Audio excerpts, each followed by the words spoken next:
Hi guys, welcome to my YouTube channel. स्वागत है आप सबका मेरे यूट्यूब चैनल में। आज मैं आप सबके साथ डिस्कस करने जा रही हूँ बैंकिंग एग्जामिनेशंस का बहुत ही ज़्यादा इम्पॉर्टेंट टॉपिक। लेकिन टॉपिक आपको गेस करना है, ठीक है? तो चलिए इस वीडियो को स्टार्ट करते हैं। तो सबसे पहले आप मुझे बताइए कि फर्स्ट नेशनलाइज्ड बैंक कौन सा है?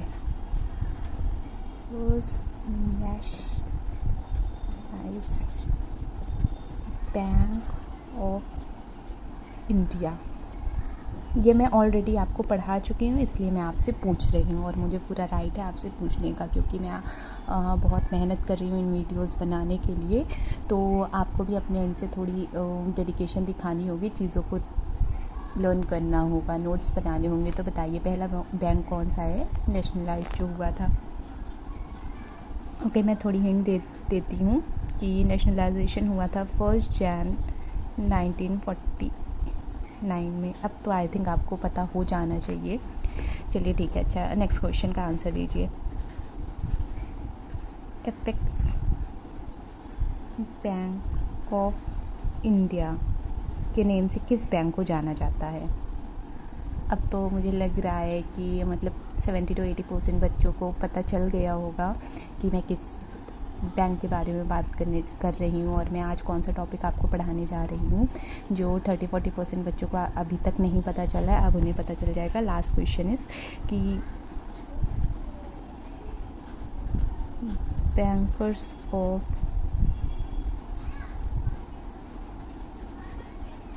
ऑल बैंक, किस बैंक को इस नेम से जाना जाता है? Yes, correct. So answer is RBI, father of all banks. तो मैं आज आपको RBI पढ़ाने जा रही हूँ। तो इस वीडियो को आप एंड तक देखें। कोई भी डाउट होता है, कोई भी क्वेरी होता है तो कमेंट बॉक्स पे आप कमेंट करें, मैं ज़रूर उसको इंटरटेन करूँगी, आपके क्वेश्चंस का आंसर दूँगी। चलिए इस वीडियो को स्टार्ट करते हैं। तो गाइस, आप देख सकते हो मैंने ऑलरेडी आपके लिए एक थोड़ा नोट्स प्रिपेयर कर रखा है, जिससे आपके लिए इजी हो जाए सारे टॉपिक्स को समझना और मेरे लिए भी इजी हो जाए आपको एक्सप्लेन करना है। तो इस तरह करके मैं अब आपको पॉइंट्स एक्सप्लेन करूँगी। तो चलिए सबसे पहले बात करते हैं कि RBI का फंक्शन क्या है, RBI करता क्या है। चलिए, वैसे ये 2 वे कम्युनिकेशन तो होगा नहीं, आप वैसे भी बता नहीं पाएंगे, अगर आता भी है तब भी। तो मैं ही एक्सप्लेन कर देती हूँ कि RBI के एक्चुअल फंक्शन क्या है। जब भी अगर आपसे इंटरव्यू में पूछा जाएगा या फिर जैसे आपके मेंस एग्जामिनेशन में यहाँ जो मैं फंक्शंस लिखूँगी वो फंक्शंस होगा, साथ में कुछ दूसरे भी ऑप्शंस डाल दिए जाएंगे, तो उसमें आपको सही ऑप्शन सेलेक्ट करना रहेगा। तो चलिए मैं आपको बताती हूँ कि पहला फंक्शन है RBI है बैंकर ऑफ गवर्नमेंट।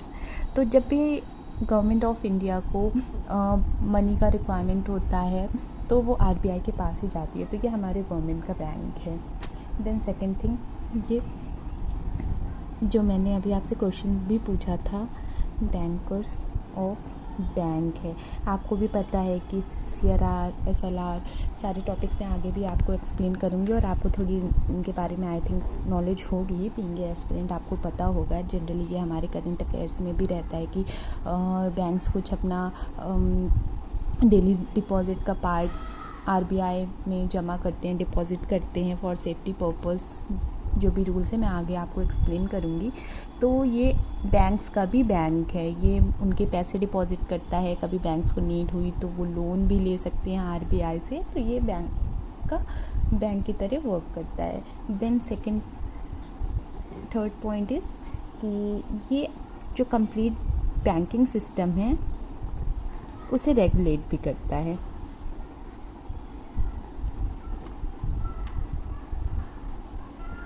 इसको आपको एज इट इज़ लर्न करना है।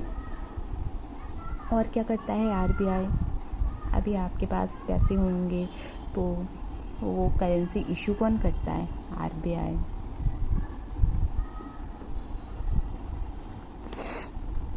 फॉरेक्स आप जनरली सुनते होंगे, तो फॉरेक्स को मॉनिटर करना, फॉरेक्स का जो पूरा मैनेजमेंट है ये RBI देखता है, ठीक है।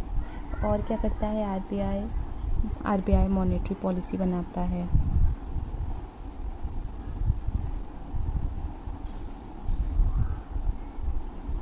और क्या करता है आरबीआई?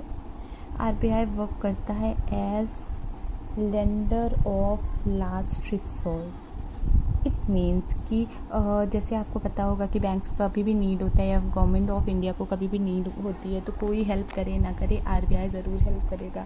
तो इसलिए ये लेंडर ऑफ लास्ट रिसोर्ट की तरह भी काम करता है। फिर बाकी बात किया जाए, जितना भी हमारा रेगुलेशन की बात करें, सुपरविजन की बात होती है बैंक्स या फिर बैंकिंग सिस्टम की, तो ये पूरा आरबीआई ही करता है। ठीक है, तो ये आपको लर्न करके रखना है। तो सबसे पहले मैंने आपको बताया था जब मैं पूरा कंप्लीट बैंकिंग हिस्ट्री आपको पढ़ा रही थी कि कोई भी बैंक आता है, कोई भी फाइनेंशियल बॉडी आती है, उससे पहले उसका एक्ट आता है। तो आरबीआई जब बनाने की बात हुई कि ऐसा एक बैंक होना चाहिए जो बाकी सारे बैंक्स को मैनेज कर सके, तो फर्स्ट ऑफ ऑल एक कमिटी बनाई गई जिसको आपको लर्न करके रखना है, हिल्टन यंग कमीशन। ये 1926 में बॉडी बनाई गई। उसके बाद आरबीआई का एक्ट आया 1934 में। ठीक है, फिर उसके बाद आरबीआई बना आपका 1 अप्रैल 1935 में। और अभी हम सबको पता है आरबीआई का हेडक्वार्टर मुंबई में है, लेकिन जब ये बना था तो मुंबई में नहीं, ये कोलकाता में था। फिर उसके बाद 1937 में इसे शिफ्ट किया गया मुंबई में। ठीक है, ये बात मतलब काफ़ी कम बच्चों को पता होती है। अगर आप बैंकिंग अवेयरनेस पढ़ रहे हैं तो ये आपको पता होगा। तो मैं फिर से रिवाइज़ करा देती हूँ कि आरबीआई के लिए एक कमेटी बनी, जिस आरबीआई बनाने के लिए, फॉर्मेशन के लिए कमेटी बनाई गई। तो उस कमेटी का नेम है हिल्टन यंग कमीशन। ठीक है, और ये 1926 में बनी थी। इसके बाद आरबीआई एक्ट आपका आया 1934 में। उसके बाद 1 अप्रैल 1935 को कोलकाता में आरबीआई का इस्टेब्लिशमेंट हुआ। उसके बाद 1937 में आरबीआई को मूव किया गया मुंबई में। ठीक है, और ये बनाया किन्होंने था? ब्रिटिशर्स ने, यूरोपियन ने, इंडियंस ने। तो इसे आपको लर्न करके रखना है, ये ब्रिटिशर्स ने बनाया था। ओके,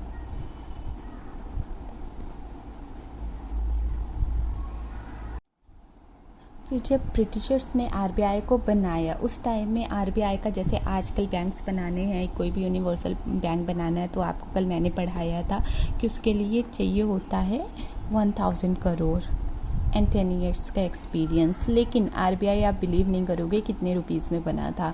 उस टाइम इसका कैपिटल था, मैं यहाँ पे मेंशन कर देती हूँ, 5 करोड़ कंप्लीट। जो आरबीआई का कैपिटल था वो 5 करोड़ था ओनली, जिसमें प्राइवेट शेयर्स ज़्यादा थे। कि मतलब इसके शेयर्स आप उस टाइम में 100 रुपीज़ में बाय कर सकते थे। ठीक है, तो टोटल 5 लाख शेयर्स इशू किए गए थे। तो आरबीआई का पेडअप कैपिटल भी आपको लर्न करके रखना है। 5 करोड़ में ये इस्टेब्लिश हुआ था। फिर नेशनलाइजेशन, अभी मैंने आपसे क्वेश्चन भी किया था कि फर्स्ट बैंक इंडिया का जो नेशनलाइज्ड हुआ था वो है आरबीआई। सबसे पहले आरबीआई का ही नेशनलाइजेशन हुआ, उसके बाद बाकी बैंक्स का नेशनलाइजेशन हुआ था। ठीक है, तो ये मैंने कंप्लीट इन्फॉर्मेशन आपको दे दिया है कि आरबीआई हमारे इंडिया का बैंक्स का पापा है, बैंकर्स ऑफ ऑल बैंक। लेकिन आपको ये नहीं पता कि आरबीआई जो है इंडिया के सिवा भी दूसरी कंट्रीज़ का भी सेंट्रल बैंक रह चुका है। क्या आपको पता है? ठीक है, मैं एक्सप्लेन कर देती हूँ। आरबीआई इंडिया का तो सेंट्रल बैंक है ही, इसके साथ में आरबीआई बर्मा, जिसे अब आप म्यांमार के नेम से जानते हैं, और पाकिस्तान आपका पड़ोसी देश, वहाँ के भी सेंट्रल बैंक की तरह काम कर चुका है। तो इसका ड्यूरेशन था बर्मा के लिए, जब ये वर्क कर रहा था 1937 to 47 तक इसने बर्मा के सेंट्रल बैंक की तरह काम किया है। और पाकिस्तान के लिए इसने 1948 तक वर्क किया है। तो ये भी बहुत इंपॉर्टेंट क्वेश्चन है कि आपसे जनरली पूछ लिया जाता है कि इंडिया के सिवा और कौन सी कंट्रीज़ है जिसके लिए आरबीआई ने वर्क किया है एज ए सेंट्रल बैंक। तो आपको आंसर करना है बर्मा एंड पाकिस्तान। पाकिस्तान, या फिर आपसे ये ऑप्शनल में भी पूछ लिया जा सकता है कि मतलब ढेर सारी कंट्रीज़ जैसे नेपाल, बर्मा, पाकिस्तान एंड बांग्लादेश सबका नेम मेंशन रहेगा, आपको करेक्ट ऑप्शन सेलेक्ट करना है। तो आपको ये लर्न करके रखना है। फिर बात किया जाए, जिस सेंट्रल बैंक तो है इंडिया में RBI, लेकिन उसके टोटल ऑफिसेस कितने हैं? तो answer is 31 office. Total 31 office हैं इंडिया में RBI के, जिसमें एक हेडक्वार्टर मुंबई में है, ये हम सबको पता है, जो कि पहले था कोलकाता में। देन इसके 4 लोकल बोर्ड ऑफिसेज हैं। ये कहाँ पे हैं आपके? DMKC, ये आप लर्न कर लीजिए। D for Delhi, Mumbai, Kolkata and Chennai. ठीक है। फिर इसके रीजनल ऑफिसेस 27 है टोटल। देन 4 इसके सब ऑफिसेस हैं, तो टोटल इसके 31 ऑफिसेस हैं। देन आगे बढ़ाते हैं इस वीडियो को, अब बात करते हैं कि RBI के जो सेंट्रल बोर्ड में है मेंबर्स कितने होते हैं। तो टोटल 21 मेंबर्स होते हैं। ये आपको लर्न करके रखना है, जिसको आप फर्दर डिवाइड कर सकते हो ऑफिशियल्स एंड नॉन ऑफिशियल्स में। ये बहुत डीप इंफॉर्मेशन मैं आपको दे रही हूँ। ऑफिशियल्स में कौन कौन आते हैं ये आप सबको पता होगा, हम लोग क्योंकि करंट अफेयर्स पढ़ते रहते हैं। तो एक तो है हमारे गवर्नर, प्लस हमारे 4 डिप्यूटी गवर्नर।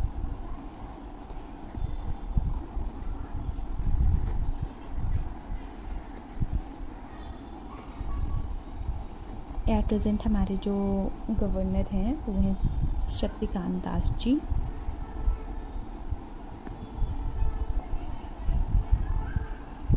और आपको मैं बता दूं कि ये हमारे 25th गवर्नर हैं, तो ये आपको लर्न करके रखना है।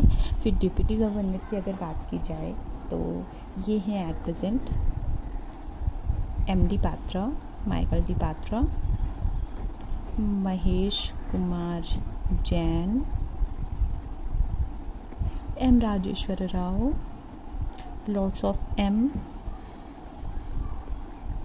ईजी भी रहेगा आपको लर्न करने के लिए एक्चुअली, इसीलिए RBI ने ऐसे ही डिप्यूटी गवर्नर बनाया कि उन्हें पता है कि हमारे बहुत सारे एस्पिरेंट्स हैं जो प्रिपरेशन कर रहे हैं, तो कुछ ऐसा ही करते हैं कि बच्चों को ईजी रहे पढ़ने के लिए। एक्चुअली ये पर्पस था। ओके।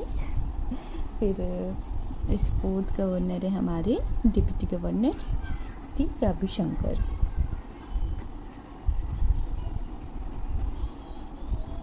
तो ये आप अच्छे से अपने पास नोट कर लीजिएगा। मैं थोड़ा चाहती हूँ इतनी जगह में मैं आपको एक्सप्लेन कर दूँ, तो इसलिए मैंने वो थोड़ा कंजेस्टेड वे में लिख दिया है, ताकि आप इसे अच्छे से अपने पास नोट्स बना लीजिएगा। फिर अगर नॉन ऑफिशियल्स की बात किया जाए तो ये टोटल होते हैं 16। ये नॉन ऑफिशियल्स इसलिए होते हैं क्योंकि इसमें गवर्नमेंट ऑफ इंडिया के भी मेंबर्स रहते हैं। तो गवर्नमेंट ऑफ इंडिया के इसमें सबसे पहले 10 एक्सपर्ट्स रहते हैं, जो कि इकोनॉमिक्स में बात किया जाए, फाइनेंशियल में बात किया जाए तो काफ़ी एक्सपर्ट रहते हैं, अपने व्यूज़ देते हैं। तो 10 एक्सपर्ट्स रहते हैं गवर्नमेंट ऑफ इंडिया के। फिर हमारे फिनेंस मिनिस्ट्री से 2 मेंबर रहते हैं। ये वैसे तो मैं आपको बता देती हूँ कि ये जो 2 मेंबर्स हैं, ये एक तो हमारे इकोनॉमिक अफेयर्स सेक्रेटरी रहते हैं और दूसरे हैं फाइनेंस सर्विस सेक्रेटरी। तो इन दोनों के नेम आप चाहें तो लर्न कर सकते हैं। फिर 4 जो RBI का लोकल बोर्ड है उसके मेंबर्स रहते हैं।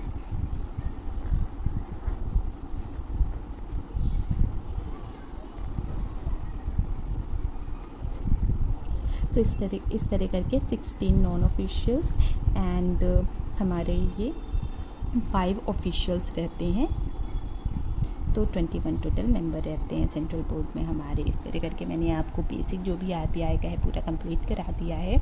चलिए अब थोड़ा फिर से हिस्ट्री की तरफ जाते हैं कि RBI जब बना 1934 में उसका एक्ट आया, फिर 1935 में इस्टेब्लिशमेंट हुआ। तो जब इस्टेब्लिश हुआ RBI तो ऑब्वियसली फिर इसके गवर्नर भी बने होंगे। तो क्या आपको पता है कि RBI के फर्स्ट गवर्नर का नेम क्या है? फर्स्ट गवर्नर ऑफ RBI तो चलिए मैं आपको बता देती हूँ। मैं इसीलिए ये वीडियो बना रही हूँ कि मैं आपके सारे डाउट्स क्लियर कर सकूँ, जो नॉलेज आपको अभी तक नहीं है यूट्यूब में वो आपको मिल सके। तो फर्स्ट गवर्नर ऑफ RBI है ऑसबोर्न स्मिथ। ये 1935 से 1937 तक रहे थे RBI के गवर्नर, और ये भी ऑब्वियसली ब्रिटिशर ही थे। और ये मैंने ऐसे लर्न किया था कि चलिए 1935 में कोलकाता में इस्टेब्लिश हुआ RBI, देन 1937 में मुंबई मूव हुआ। तो इन्होंने कह दिया कि नहीं नहीं मैं नहीं जाऊंगा मुंबई, मुझे तो कोलकाता ही रहना है। तो इसलिए फिर ये फर्स्ट गवर्नर ऑफ RBI 37 के बाद दूसरे RBI के गवर्नर अपॉइंट हुए, जो हैं जेम्स टेलर। इसे आप ऐसे लर्न कर सकते हो कि ऑसबर्न स्मिथ जी मना कर रहे थे, नहीं कोलकाता से शिफ्ट ना करो RBI का हेडक्वार्टर, तो बात मानी नहीं इनकी ब्रिटिशर्स ने। तो फिर इन्होंने कहा चलो मेरे जैसे पढ़ा लिखा इंसान तो तुम्हें मिलेगा नहीं RBI को गवर्नर बनने के लिए, तुम तो किसी ऐसे टेलर को ही रख लोगे। तो टेलर जी बन गए second governor of RBI। I know थोड़ा फनी है बट ठीक है, आप इस तरह करके अपने ट्रिक से लर्न कर सकते हैं। देन बात की जाए थर्ड गवर्नर, तो ये बहुत ज़्यादा इम्पॉर्टेंट है क्योंकि जो थर्ड गवर्नर थे वो ही थे फर्स्ट इंडियन गवर्नर भी, और इनका नाम है CD देशमुख जी। ये आप ज़रूर याद करके रखिएगा क्योंकि आपसे ये इंटरव्यू में शायद, मतलब मुझे ऐसा लगता है कि ये इंपॉर्टेंट क्वेश्चन है और आपसे पूछा जा सकता है। तो ये फर्स्ट इंडियन थे जो कि RBI के गवर्नर बने थे। फिर उसके बाद लॉन्गेस्ट सर्विंग गवर्नर की बात किया जाए कि ये ऐसे गवर्नर जिन्होंने सबसे ज़्यादा ड्यूरेशन के लिए RBI में एज अ गवर्नर सर्व किया था, तो वो हैं बेनेगल रामाराव। अब अगर लॉन्गेस्ट सर्विंग की बात करें तो ऑब्वियसली शॉर्टेस्ट सर्विंग भी होंगे कि ऐसे गवर्नर जिन्होंने बिल्कुल कम, मतलब तिनी ड्यूरेशन के लिए RBI को सर्व किया, तो वो हैं A घोष जी। इन्होंने, आप बिलीव नहीं करोगे, सिर्फ 15 डेज़ के लिए ही सर्व किया था एज अ गवर्नर। फिर अगर फीमेल गवर्नर, आप बताइए क्या RBI में कोई फीमेल गवर्नर आज तक आई है? तो अगर आई हैं तो उनका नेम, यस आप इसका आंसर नहीं कर पाओगे क्योंकि आज तक कोई भी फीमेल गवर्नर RBI में रही ही नहीं है। तो होपफुली इन फ्यूचर आ जाएं, जैसे अभी हमारे फाइनेंस मिनिस्टर निर्मला सीतारमण जी हैं, तो प्राइम मिनिस्टर भी एक हमारी फ़ीमेल थी, फिर फाइनेंस मिनिस्टर भी अब फीमेल आई हैं, तो होपफुली गवर्नर भी एक फ़ीमेल आए क्योंकि फीमेल तो अब हर फील्ड में जा रही हैं। फिर बात करते हैं यंगेस्ट गवर्नर ऑफ RBI, तो ये हैं रघुराम राजन जी।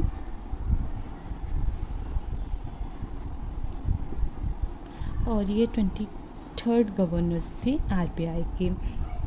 ठीक है, इस तरह करके मैंने आपको कंप्लीट RBI की हिस्ट्री भी बता दिया गवर्नर्स की। साथ में एक बहुत इंपॉर्टेंट फैक्ट भी है जो मैंने यहाँ पे मेंशन नहीं किया है, पर मैं आपके साथ शेयर करना चाहूँगी कि जैसे मनमोहन सिंह जी, वो हमारे कंट्री के प्राइम मिनिस्टर रह चुके हैं। वो एज ए गवर्नर भी RBI को सर्व कर चुके हैं। बहुत सारे बच्चों को ये नहीं पता होगा, और वो 15th गवर्नर थे RBI के। तो ये इम्पोर्टेंट पॉइंट है, आप ये लर्न कर लीजिएगा। देन अब बात करते हैं सब्सिडरीज़ ऑफ RBI की टोटल 5 सब्सिडरीज़ हैं। सब्सिडरीज़ का मतलब होता है कि जिसका पेरेंट तो RBI है, RBI इसे 100% ओन करता है, इसमें किसी और का ही हिस्सेदारी या फिर पार्टनरशिप नहीं होता है, तो ये सब्सिडरी कहलाता है। तो DICGC ये फुली ओन सब्सिडरी एक्चुअली मैं आपको पढ़ा रही हूँ, तो इसमें 100% RBI के ही शेयर हैं और ये कम्प्लीटली RBI के अंडर आता है। तो सबसे पहले मैं आपको बताना चाहूँगी DICGC, ये बहुत ज़्यादा इम्पॉर्टेंट है, आप इसमें स्टार मार्क कर लेना। तो इसका फुल फॉर्म होता है deposit insurance and credit guarantee corporation. Deposit insurance and credit guarantee corporation. Deposit insurance and credit guarantee corporation. मैंने इसे 3 बार इसलिए बोला है कि थोड़ा थोड़ा आपके माइंड में जाएगा, आपको ये लर्न हो। इसका आपको एब्रीविएशन लर्न करके रखना है। तो कभी कभी ऐसा हो सकता है कि DICGC में वो आपसे पूछ ले एग्जामिनर कि सी का फुल फॉर्म क्या है, फर्स्ट सी जो यूज़ हो रहा है। तो आप अगर लर्न किए होंगे आप बता देंगे। क्रेडिट नहीं आता होगा तो आपके मार्क्स कम रह जाएंगे बाकी बच्चों से, और क्या होगा। तो अभी इसकी इम्पोर्टेंस क्या है आपको पता है। जो भी पैसा आप डिपॉजिट करते हो बैंक में, लेट्स सपोज मैंने आपको बताया था मेरा PNB में अकाउंट है, ठीक है, और एट प्रेजेंट उसमें 1 लाख रुपीज़ भी है। इन केस मान लीजिए PNB हो गया है बैंकरप्ट, तो क्या होगा। क्या मुझे वो पैसा आप PNB देगा? PNB तो कह देगा कि नहीं भाई, अब तो हम बैंकरप्ट हो गए हैं, मेरे पास पैसे ही नहीं है, कहाँ से दूँ मैं पैसे। तो PNB ऐसा बिल्कुल भी नहीं कह सकता है, क्योंकि मेरा पैसा जो है वो DICGC के अंडर इंश्योर्ड है। DICGC में आपको RBI ये फैसिलिटी देता है कि जो भी डिपॉजिटर हैं उनको अप टू 5 लाख इंश्योरेंस मिलता है।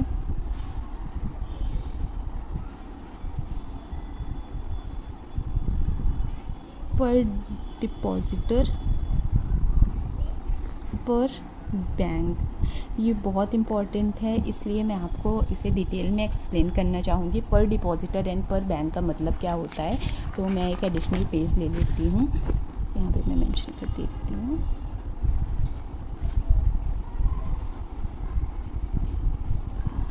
तो इसमें आपको 5 लाख पर डिपॉजिटर पर बैंक इंश्योरेंस आपको मिल रहा है। मैंने अभी आपको एग्जांपल दिया था कि PNB में मेरा अकाउंट है जिसमें 1 लाख रुपीज़ हैं अभी। इन केस PNB बैंकरप्ट हो जाता है तो क्या PNB मुझे वापस करेगा पैसे? तो ऑब्वियसली PNB मेरे पूरे 1 लाख रुपए मुझे वापस करेगा DICGC के अंडर। देन अब मैं एग्जांपल लेती हूँ। मान लीजिए PNB में मेरे 10 लैक्स हैं, मेरे अकाउंट में 10 लैक्स हैं। अब PNB मुझे कितना पैसा वापस करेगा? तो बिल्कुल सही, PNB मुझे सिर्फ 5 लैक्स देने के लिए ही लायबल है, क्योंकि PNB वैसे भी बैंकरप्ट हो चुका है, लेकिन DICGC में लिमिट है अप टू 5 लैक्स ही, तो PNB मुझे पूरे 5 लाख रुपए दे देगा। अब फिर दूसरा एग्जांपल लेती हूँ। मान लीजिए PNB में मेरे 2 अकाउंट हैं। एक मैंने FD करा रखी है जिसमें 1 लाख की है, एक मैंने RD करा रखी है 4 लाख की, और मेरा जो सेविंग अकाउंट है उसमें मेरे हैं 5 लाख। अब बताइए PNB मुझे कितने पैसे देगा? तो ये टोटल हो गया मेरे 10 लैक्स। तो PNB अभी तो बताया मैंने कि PNB अप टू 5 लाख ही देगा पर डिपॉजिटर पर बैंक, तो PNB मुझे 5 लैक्स ही देगा, ठीक है। तो DICGC के अंदर आपके हर तरह के बैंक्स हैं, इंश्योर्ड रहते हैं, चाहे वो पब्लिक बैंक हो, चाहे प्राइवेट बैंक हो, फॉरेन बैंक हो। अब ये PNB ना हो कि मेरा अगर अकाउंट होता ICICI बैंक में, HSBC में, तो भी बैंकरप्टी के केस में बैंक मुझे पे करता अप टू 5 लाख। RRBs भी इसमें, कोऑपरेटिव बैंक, मतलब हर तरह के बैंक इसमें इंश्योर्ड रहते हैं। और ये पैसा आपको कब मिलेगा? ये पैसा आपको विदिन 90 डेज मिल जाएगा, विदिन 90 डेज। तो और ये अनाउंसमेंट हुई थी 4 Feb 2020 को ही निर्मला सीतारमण जी ने बोला था कि विदिन 90 डेज PNB आपको 5 लाख रुपीज़ दे देगा, up to 5 lakh rupees in case of कोई अनसर्टेनिटी होती है बैंक के साथ। पहले ये अमाउंट था 1 लाख रुपये, इसको बढ़ा करके 5 लाख किया गया, हमारे फाइनेंस मिनिस्टर ने किया, ठीक है। तो आई थिंक आपको ये क्लियर हो गया है पॉइंट। चलिए आगे बढ़ते हैं। और फिर सेकंड पॉइंट है BRB NMPL। इसका फुल फॉर्म होता है भारतीय reserve bank note private limited, भारतीय रिजर्व बैंक नोट मुद्रण प्राइवेट लिमिटेड। अब ये कौन सी बला है? एक्चुअली इसका इस्टेब्लिशमेंट हुआ था 1995 में बेंगलुरु में। अब इसका इस्टेब्लिशमेंट किया क्यों गया था? इसका इस्टेब्लिशमेंट हुआ था प्रिंटिंग प्रेस को कंट्रोल करने के लिए, टू कंट्रोल प्रिंटिंग प्रेस, या फिर आप इसे इसलिए कह सकते हैं कि जो भी करेंसी इशुएंस का काम आरबीआई देखता है तो वो इसी के अंदर हैंडल करता है। ठीक है, तो इसके अंदर हमारी प्रिंटिंग प्रेस, 2 प्रिंटिंग प्रेस आती हैं, मैसूर एंड साल्गोनी। अभी लेकिन मैंने आपको करेंसी इशुएंस पढ़ाया नहीं है, अभी मैं आपको नेक्स्ट वीडियो में, क्योंकि आरबीआई इतना बड़ा टॉपिक है तो मैंने सोचा कि एक बार मैं आपको पूरा आरबीआई के फंक्शन हिस्ट्री पढ़ा दूँ, फिर उसके बाद मैं इसमें आपको करेंसी इशुएंस की सारी डिटेल्स बताऊंगी। तो इसके लिए मैं अभी पार्ट 2 या पार्ट 3 जितने भी वीडियोस की नीड होगी मैं बिल्कुल वीडियोस लेके आऊँगी और सारी डिटेल्स आपको अच्छे से एक्सप्लेन करूँगी। तो अभी आप ऊपर से समझ लीजिए कि BNMPL आपका जो भी करेंसी इशू होता है उसे कंट्रोल करता है। फिर बात किया जाए इफ्टास की, तो इफ्टास का फुल फॉर्म होता है Indian financial technology and allied services. जो भी मतलब अब पैसा इशू हो रहा है तो आजकल मतलब टेक्नोलॉजी हर फील्ड में है, तो ये वही डिपार्टमेंट है जो कि आरबीआई के इससे रिलेटेड काम देखता है और इसका हेड ऑफिस है आपका मुंबई में। ठीक है, फिर रेबिट की बात की जाए, रेबिट ये रैबिट नहीं है, खरगोश ना समझिएगा इसको, ये है रेबिट। रेबिट का मतलब reserve bank information technology private limited. अब सारे बैंक हैं, मान लीजिए अभी आपने पढ़ा था कि एक्सिस बैंक ने अमेज़ॉन के साथ थोड़ा अपनी क्लाउड सर्विसेज को लेकर के टाई अप किया था, वैसे ही रिजर्व बैंक की इंफॉर्मेशन टेक्नोलॉजी रिलेटेड जो भी काम होता है वो रेबिट देखता है। ओके, और इसका जो हेड ऑफिस है, इसका हेड ऑफिस भी है मुंबई में। फिर बात किया जाए last one is RBI innovation hub. RBI innovation hub अभी रिसेंटली बनाया गया है 2021 में, ये भी मुंबई में ही बनाया गया है। ये इनोवेशन रिलेटेड सारी चीज़ें देखता है कि मतलब क्या नई टेक्नोलॉजी हम ऐड कर सकते हैं, कैसे मतलब और अपने फाइनेंशियल सिस्टम को हम और अच्छा बना सकते हैं। तो इसके चेयरमैन आपको ज़रूर लर्न करके रखने हैं, क्योंकि अभी ये नया बना है तो इसके पूछे जाने के भी चांसेस हैं। इसके चेयरमैन हैं सेनापति गोपाल कृष्ण जी, मैं इधर मेंशन कर देती हूँ।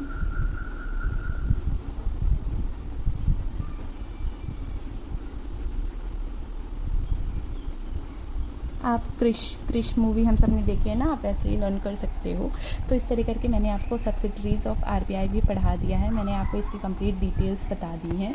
आपको कोई भी डाउट होता है तो आप मुझे प्लीज़ कमेंट बॉक्स पे कमेंट करें, आपके डाउट्स मैं ज़रूर इंटरटेन करूँगी। अगर आपको ये वीडियो पसंद आता है तो प्लीज़ इस वीडियो को आप लाइक करें, ज़्यादा से ज़्यादा बच्चों को शेयर करें, क्योंकि आपके लाइक्स और शेयर्स ही मुझे मोटिवेशन देंगे। ठीक है, और कोशिश करिए कि ज़्यादा से ज़्यादा बच्चों तक ये वीडियो पहुंच सके। आप अपने फैमिली फ्रेंड्स सब में ये वीडियो शेयर करिए, और इस वीडियो को एंड तक देखने के लिए आपका बहुत बहुत थैंक यू। मिलते हैं नेक्स्ट वीडियो में। मैं इसका पार्ट 2 अभी कल या परसों में ही अपलोड कर दूँगी, जिसमें आपको मैं करेंसी इशुएंस सारी डिटेल्स एक्सप्लेन करूँगी, तो वो वीडियो आप मिस ना करना। और अभी तक अगर आपने मेरे चैनल को सब्सक्राइब नहीं किया है तो प्लीज़ सब्सक्राइब कर लीजिए, जिससे कि आपको सारी नोटिफिकेशन टाइमली मिलती रहे। Thank you so much guys, thanks for your time, bye.